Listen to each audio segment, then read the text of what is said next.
Nomor 42. Rumus penentuan jumlah anggota KPU kabupaten atau kota dan Bawaslu kabupaten atau kota adalah: A. Jumlah penduduk ditambah hasil kali antara jumlah kecamatan dan jumlah kelurahan. B. Jumlah penduduk ditambah hasil kali antara luas wilayah dan jumlah daerah kecamatan. C. Jumlah penduduk ditambah hasil pertambahan antara luas wilayah dan jumlah daerah kecamatan. D. Jumlah penduduk ditambah hasil pembagian antara luas wilayah dan jumlah daerah kecamatan. E. Jumlah penduduk yang terdaftar dalam daftar pemilih ditambah hasil kali antara luas wilayah dan jumlah daerah kecamatan. Jawaban yang benar adalah B. Jumlah penduduk ditambah hasil kali antara luas wilayah dan jumlah daerah kecamatan.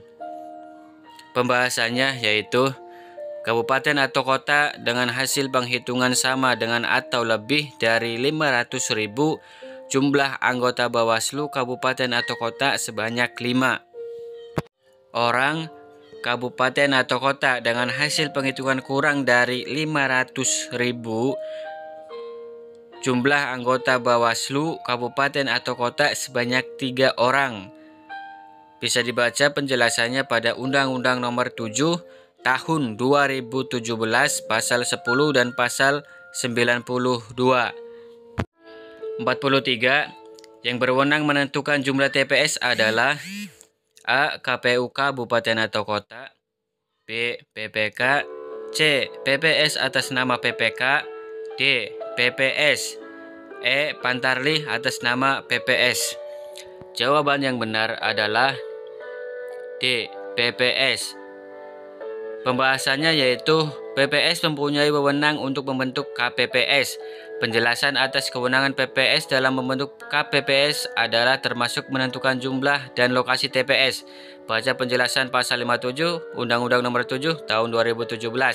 Nomor 44 di bawah ini adalah kewajiban dari KPPS kecuali: A. Menempelkan daftar pemilih tetap di TPS. B. Menindaklanjuti dengan segera temuan dan laporan yang disampaikan oleh saksi, pengawas TPS, Panwaslu kelurahan atau desa, peserta pemilu, dan masyarakat pada hari pemungutan suara. C. Menjaga dan mengamankan keutuhan kotak suara setelah penghitungan suara dan setelah kotak suara disegel. D. Mengumumkan hasil penghitungan suara di TPS dengan cara menempelkannya pada TPS dan atau lingkungan TPS. E. Menyerahkan kotak suara tersegel yang berisi surat suara dan sertifikat hasil penghitungan suara kepada PPK melalui PPS pada hari yang sama. Jawaban yang benar adalah D. Mengumumkan hasil penghitungan suara di TPS dengan cara menempelkannya pada TPS dan atau lingkungan TPS. Pembahasannya yaitu mengumumkan hasil penghitungan suara di TPS adalah wewenang dari KPPS. Bisa dilihat Undang-Undang Nomor 7 Tahun 2017 Pasal 61 dan Pasal 62. Nomor 45. Yang dimaksud dengan sehat jasmani dan rohani dalam salah satu persyaratan calon anggota penyelenggara pemilu, KPU dan Bawaslu, calon anggota DPR, DPD, dan DPRD adalah kecuali: A. Keadaan sehat yang dibuktikan dengan surat kesehatan atau surat keterangan sehat dari dokter yang memenuhi syarat. B. Keadaan sehat yang dibuktikan dengan surat kesehatan atau surat keterangan sehat dari puskesmas yang memenuhi syarat. C. Keadaan sehat yang dibuktikan dengan surat kesehatan atau surat keterangan sehat dari rumah sakit pemerintah yang memenuhi syarat. D. Cacat tubuh adalah termasuk kategori gangguan kesehatan. E. Jawaban A, B, dan C adalah benar. Jawaban yang benar adalah D. Pembahasannya yaitu cacat tubuh tidak termasuk kategori gangguan kesehatan, sehingga penyandang disabilitas yang memenuhi syarat mempunyai kesehatan yang sama sebagai pemilih, sebagai calon anggota DPR, sebagai calon anggota DPD, sebagai calon presiden atau wakil presiden, sebagai calon anggota DPRD, dan sebagai penyelenggara pemilu. Nomor 46. Dalam salah satu persyaratan bagi calon presiden dan wakil presiden Yang dimaksud dengan tidak pernah melakukan perbuatan tercela adalah kecuali A. Judi, B. Mabuk, C. Pecandu narkoba, D. Zina, E. Berbohong dan tidak menepati janji politik. Jawaban yang benar adalah E. Berbohong dan tidak menepati janji politik. Pembahasannya yaitu yang dimaksud dengan tidak pernah melakukan perbuatan tercela adalah tidak pernah melakukan perbuatan yang bertentangan dengan norma agama, norma susila, dan norma adat, seperti judi, mabuk, pecandu narkotika, dan zina.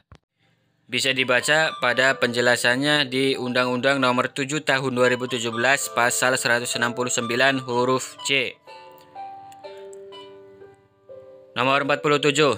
Prinsip penyusunan dapil anggota DPR, DPRD Provinsi, DPRD Kabupaten atau Kota adalah kecuali A. Proporsionalitas, B. Integralitas wilayah, C. Kesamaan jumlah kursi, D.